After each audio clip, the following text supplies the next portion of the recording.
Hello, everyone. We warmly welcome you all to our special program brought to you by Indian Achievers Forum. I'm your host, Vatika Singh. Indian Achievers Award is an honor that celebrates the people who went extraordinary to effectuate their aspirations and ideas. In this series, we emphasize not only on the struggles and achievements of the people, but also on the social contributions they made to their native land, India. Before introducing you all to our one such achiever, let's take a look at the small AV.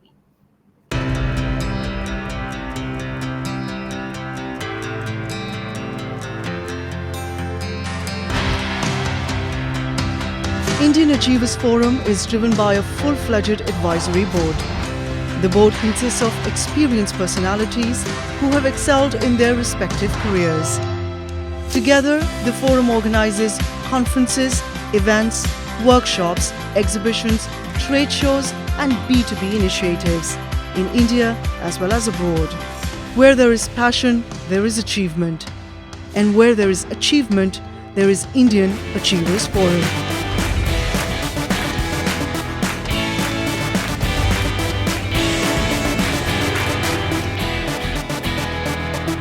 Mr. Gaurav Sarien is an executive coach, agile, and chief growth officer for Status Neo. As a chief growth officer, he leads business, marketing, and growth acceleration initiatives for Status Neo as they foray into and strengthen their hold in the international geographies. An experienced strategist and technology enthusiast, he has an undying passion for building businesses and challenging the status quo. Currently, he holds a 13 plus years of track record of defining new business strategies, launching new product, services, solutions, and delivering business impact both as a modern seller and as a marketer. Hello, sir. How are you? Hi, Vatika. I'm good. How are you? I'm fine as well. So, before entering into the questions, tell us something about you and your professional journey. Sure. So my name is Gaurav Sareen. I am currently the Chief Growth Officer for a software development and technology consulting organization called Status Neo. As a Chief Growth Officer, I'm responsible for all things growth, which essentially mean anything on the business side, anything on the marketing side, and anything on the product side as such becomes my responsibility by default, along with, of course, aspirations along people and culture also become a part of my career as such. Out and out, I've been dabbling into technology. So technology and people have been my two most focused areas throughout my life. Be it when I started off as an HR, it was purely people, of course, people and talent and operations as such. And then from there on, to understand what technology is doing and how it is changing the world, to be able to build mobile applications, web applications, middleware for my enterprise partners across the globe, and then to build a chatbot platform that kind of won many accolades, around the country across forums. I've understood one thing that both technology and people are very closely connected. While technology brings an innovation, that innovation is of no use till the time it brings about an ease in the lives of people that we interact with and that we impact. And so, yeah, that kind of became the common connection throughout my life, in the professional side. So, yeah, I hope that answers your question to some extent. Definitely, sir. So, I'm really keen to know that what inspired you to pursue this particular field as your career. Right. So see, as I mentioned earlier, Vatika, so technology has always intrigued me. I've always been into how technology can impact and change lives. Now, if you look at it, every part of our day, be it interacting with businesses or be it interacting with people as such, we are reliant on technology. And so quite obviously, it becomes imperative for us to be working on that one thing that is connecting us throughout. More so when we're digitizing everything, we're moving towards a slightly more connected world, albeit through COVID or albeit through any other pandemic that came in the way before this. It kind of stressed upon the need for a world to be a lot more connected place, and I don't think you can have a connected world without technology playing a vital role. And as I mentioned before, again, technology is of no use till the time it can bring about an impact on the lives of people. So by default, people who are building technology and people who are consuming technology become two important aspects of my life as well. So since I've always been into technology, and I've always been individually into people as well, it kind of was a natural fitment for me to pursue this line. And I wasn't a very great mathematician at all. I wasn't a great accounts visit either. So I kind of had no other choice but to kind of pursue this field by default. But no, but this was a pure passion, right? It was a pure it was a decision out of pure passion. Right, sir. So, moving ahead, we know for a fact that starting anything has never been easy for any one of us. So, what all were the challenging predicaments that you had to go through initially in your journey? A lot. So if you look at my academics, so I'm a commerce graduate, barely past graduation, of course, and even in my post graduation, technology.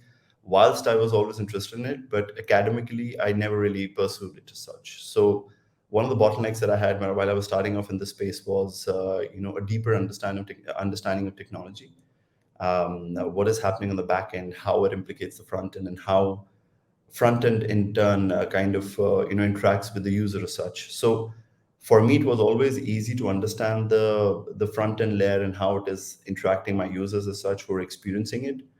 But I was always intrigued, and I was always kind of feeling this gap that only if I knew how the backend is also working, I would really understand it that better.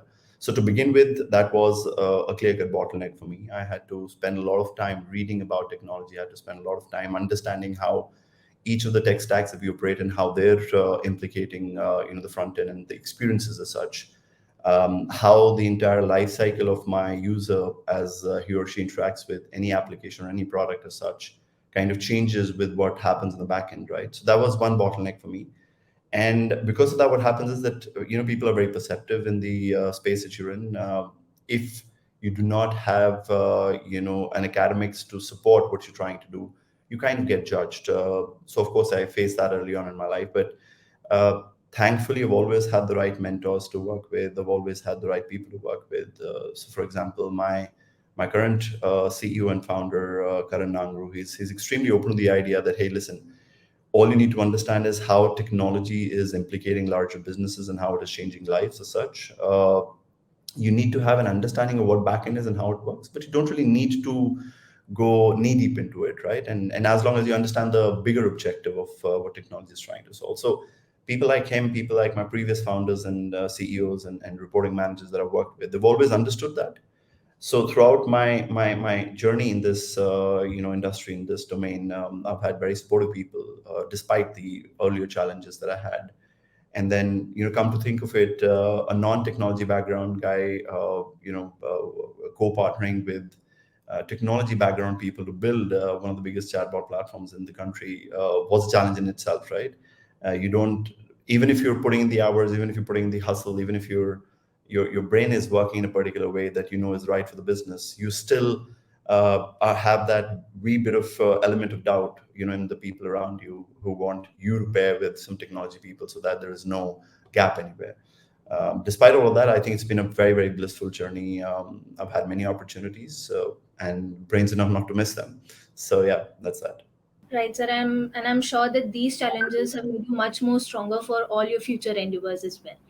So, on that note, moving ahead, since you mentioned about the technology aspect, so you are a technology enthusiast and an experienced strategist. So, I want to know that what drives you to deliver brand impact to businesses. See, at the end of the day, as I mentioned, technology is of no use if it is not bringing about innovative ease. Anything that my company does, or anything that my teams do, or anything that I do, is of no use till the time it is bringing about an impact, right? And I always categorize impact in two ways, right? There is an impact that you can bring about in an active way, where it is the explicit nature of what you're really doing. So, for example, my discussion with you right now is happening on a platform which is facilitating video and audio, right? That's the explicit feature of it. But how does this technology impact at an emotional level? How does it uplift the people that we are interacting with, or who are experiencing this tech stack? I think that's the more crucial part, right? Most decisions, I understand, that get made today at the experiential and at the emotional upliftment level. So for me, the larger aim and larger objective always is to work with my teams to be able to deliver that. And that is what has been the sole driver for me, right? As I mentioned, any Tom, Dick, and Harry can deliver technology to you at an active level, right? At a feature level. But can anybody understand your inherent pain points? Can anybody understand what is it that will uplift you, or what is it that will perhaps give you that cushion that you're looking at? What is it that will bring about innovative ease in your lives, and maybe position you as a thought leader, and then also help you succeed eventually, right? Travel the last mile, as my co-founder tells me at all times. So I think that has been the sole driver for me, and thankfully enough, for the past some time now, my sole intent has been to make sure that everybody that we are interacting with, or that we're dealing with, or that we're transacting with, or that we're consulting, ends up benefiting from it across both these layers, and not just at an active layer. So yeah, that's been the driver for me as such. Right, sir. So, since we all have certain plans for our future, what are your future plans? Oh wow. I always keep thinking about this, and I really don't have an answer for it. I wish I could come across as this uber planned guy with a plan. I really am not, right? So I remember back in the day when I started my first stint. This was perhaps one of the first questions that my then manager had asked me: "What is it that you're going to do in the future?" Then also I said one thing that I'm going to repeat today, that I want to be at a level where everybody wants to work with me and I can deliver impact in their lives. I want to be at a level where everybody who interacts with me, or transacts with me, or consults with me benefits across both active and emotional layers. That still continues to be my goal in the near future. Now I don't know whether I wish I could give it to you in specifics. Currently the stint that I have at the moment, I'm enjoying it thoroughly. There is a lot to learn. I see there's a long way to go for me to call myself extremely proficient in what I'm doing at the moment. So I think the most immediate plans for the next 5 to 10 odd years is to continue the learning as much as possible. And uh, and then I've also figured out that it's for you to make all the plans, but eventually the successful execution of it has to be left on that one person, above all of us. So I think I am going by the day, I'm going by the minute, just prepared at what is it that comes in front of me, and then how I consume it and how I make best of it. Yeah, I think that's that at the moment. I really do not have a blueprint at the moment that, oh look, by the 5 years I'll be starting my own venture, or by the 10 years I'll be the next hottest CEO around, or the co-founder around. I don't really have any such plans.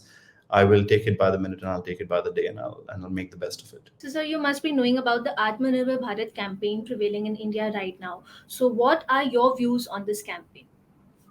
I think it's a very brilliant initiative. Whilst it's been only popularized as much in the past couple of years, and people have only started talking about a couple of years, very early on in my life, I was very clear on the need of being self-sufficient, and on the need of being indispensable in that right. Now, if you look at it, coincidentally enough, you cannot be indispensable till the time you're self-sufficient, right? Till the time you're the guru person, and you can solve your own problems, for that matter, and you can build for yourself, and produce for yourself. So I think that has, in any which case, been the driver for me since the very beginning of my professional career, if I were to call it like that.